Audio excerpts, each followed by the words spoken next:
what you're looking for. It's me, the old me. It's a style.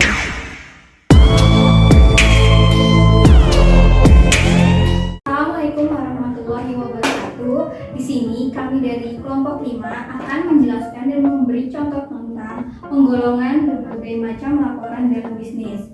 Di sini saya akan memperkenalkan anggota kami terlebih dahulu. Yang pertama ada saya sendiri, Rahma Putri Novianti, dan kedua ada Nonik Eka Fatmawati, ketiga ada Fani Aisyah Darmayanti, keempat ada Rifki Nur Aziza, dan yang kelima ada Dewi Fitriani Fadilah.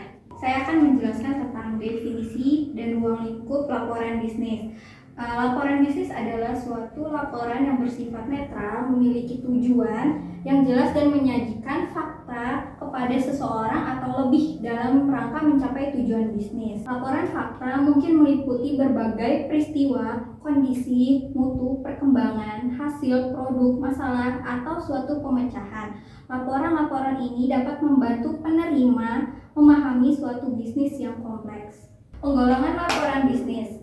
Yang pertama ada menurut fungsinya. Menurut fungsinya, suatu laporan dapat dibedakan apakah untuk memberi informasi atau untuk analisis. Yang kedua adalah menurut subjek. Menurut subjek, suatu laporan dapat dibedakan dari departemen mana suatu laporan itu diperoleh. Yang ketiga, menurut formalitas. Menurut formalitas, suatu laporan dapat dibedakan atas dasar formal ataukah non formal. Kemudian yang keempat, menurut keaslian, yaitu suatu laporan dapat dibedakan atas dasar otoritas atau sukarela dan publik atau swasta. Yang kelima adalah menurut frekuensi.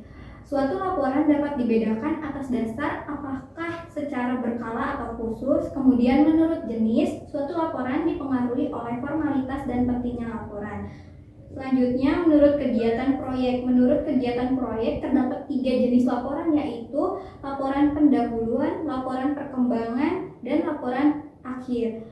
Yang terakhir, menurut pelaksanaan pertemuan. Menurut pelaksanaan pertemuan, laporan bisnis dapat dibedakan dalam agenda, resolusi, notulen, dan laporan pertemuan. Kemudian, persiapan-persiapan yang harus dilakukan sebelum menulis laporan. Yang pertama ada definisikan masalah, tujuan, dan ruang lingkup. Yang kedua adalah mempertimbangkan siapa yang akan menerima laporan. Ketiga, menentukan ide atau gagasan. Keempat, mengumpulkan bahan yang diperlukan. Kelima, menganalisis dan menafsirkan data.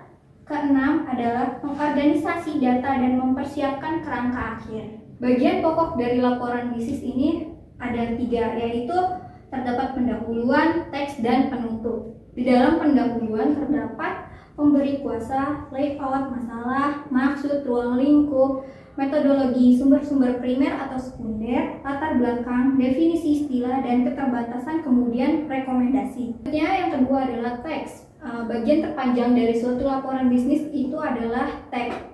Dalam bagian ini membahas dan mengembangkan hal-hal yang penting dan rinci. Bagian ini dapat membantu mencapai maksud penulisan laporan bisnis itu sendiri. Yang terakhir adalah bagian penutup. Di bagian penutup sendiri terdapat rangkuman. Rangkuman berisi butir-butir yang penting, kekuatan dan kelemahan atau manfaat dan keinginan. Yang kedua adalah kesimpulan. Kesimpulan berisi evaluasi fakta-fakta yang dibahas. Kemudian yang ketiga adalah rekomendasi. Rekomendasi berisi tentang menyarankan suatu program tindakan yang didasarkan pada kesimpulan yang telah dibuat. Dan yang terakhir ada rencana tindakan, yaitu rencana tindakan merupakan pernyataan terakhir yang mencakup waktu pelaksanaan program. Sekian pemaparan dari saya, kurang lebihnya mohon maaf. Wassalamualaikum warahmatullahi wabarakatuh.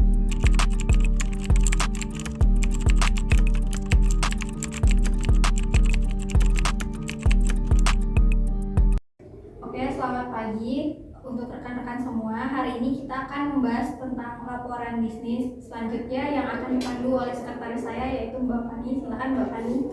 Baik, terima kasih Bu Rahma selaku Direktur. Selamat siang rekan-rekan dan Ibu Rahma semuanya. Mari kita mulai rapat pada hari ini. Jadi pada meeting kali ini kita akan membahas 2 poin penting, yaitu progres dan juga evaluasi pada perusahaan kita. Langsung saja pada divisi produksi untuk menyampaikan hasil laporan yang sudah dibuat. Terima kasih atas waktu yang sudah diberikan. Saya sebagai manajer produksi langsung saja melaporkan bagian dari produksi. Yang pertama ada beberapa permasalahan, yaitu peralatan yang kurang mendukung seperti mesin produksi yang menurut saya sudah kurang layak untuk proses pembuatan produksi. Sesuai target yang diminta mengakibatkan produksi melambat. Apabila menambah kecepatan produksi akan mempengaruhi kualitas produk. Sesuai target yang diminta mengakibatkan produksi melambat. Apabila menambah kecepatan produksi akan mempengaruhi kualitas produk yang mengakibatkan kurang peminat konsumen pada produk kita. Jadi permasalahan ini harus diperhatikan supaya produksi kita berjalan dengan lancar dan hasil produksi kita bisa lebih berkualitas. Mungkin cukup sekian laporan dari divisi produksi. Baik, terima kasih penyampaian dari divisi produksi. Selanjutnya bisa disampaikan laporan mengenai divisi marketing. Baik, di sini saya akan menjelaskan untuk laporan kegiatan pemasaran kita selama 1 bulan ini. Untuk memperkenalkan produk kita ke konsumen, kita telah memperkenalkan secara langsung ke masyarakat, serta media cetak dan media sosial lainnya. Dalam pemasaran produk kita, perlu bantuan kepala manajemen personalia untuk merekrut karyawan agar membantu pemasaran kita. Di sini saya memiliki beberapa strategi pemasaran kita, yaitu salah satunya untuk menambah bahan produksi yang lebih kualitasnya lebih tinggi. Lalu untuk strategi pemasarannya kita harus lebih aktif lagi di media sosial, media cetak, maupun media-media lainnya. Baik, terima kasih kepada divisi marketing. Selanjutnya penyampaian dari laporan divisi keuangan. Baik, terima kasih Mbak Fani yang telah meluangkan waktu saya. Di sini saya akan melaporkan laporan bisnis tahunan, laporan keuangan bisnis tahunan, yaitu ada pendapatan. Di sini jumlah pendapatan ada 200.500.000 dan jumlah belanja itu sekitar 20.933.000. Dan untuk aset lancar, jumlah aset lancar kita ada 100.500.000, aset tetap kita ada 150.050.000. Aset lainnya jumlah aset kita ada 167 juta. Kewajiban jumlah kewajiban ada 238 juta. Ekuitas jumlah kewajiban dan ekuitas itu ada 167 juta. Kegiatan operasional jumlah pendapatan ada 250 juta. Jumlah beban ada 22.550.000. Kegiatan operasional itu sekitar 22.500.000. Ekuitas awal ada 250 juta. Transaksi antar entitas ada 50 juta. Ekuitas akhir ada 100 juta. Baik, untuk itu laporan dari divisi keuangan mungkin bisa diterima. Terima kasih. Baik, terima kasih kepada divisi keuangan. Semuanya sudah disampaikan pada divisi laporan-laporannya. Selanjutnya akan saya kembalikan kepada direktur untuk memberi tanggapan apabila ada. Baik, untuk para divisi yang sudah menyampaikan laporannya, tanggapan saya semoga laporan kedepannya perusahaan kita lebih baik lagi dan tidak ada kendala lagi. Semuanya sudah disampaikan cukup baik dan saya menerima laporan itu semua, dan selanjutnya saya kembali ke Mbak Fani selaku sekretaris saya untuk menutup rapat pada hari ini. Baik, terima kasih Bu Direktur. Mari kita tutup rapat pada hari ini. Apabila ada salah kata, mohon maaf. Sekian, terima kasih. Selamat siang. Siang.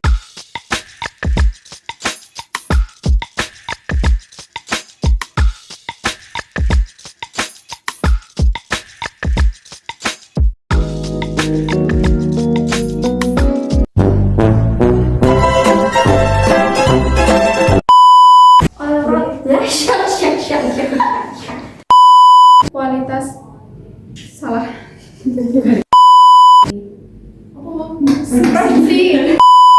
Seperti 500.000, bukan 2 juta.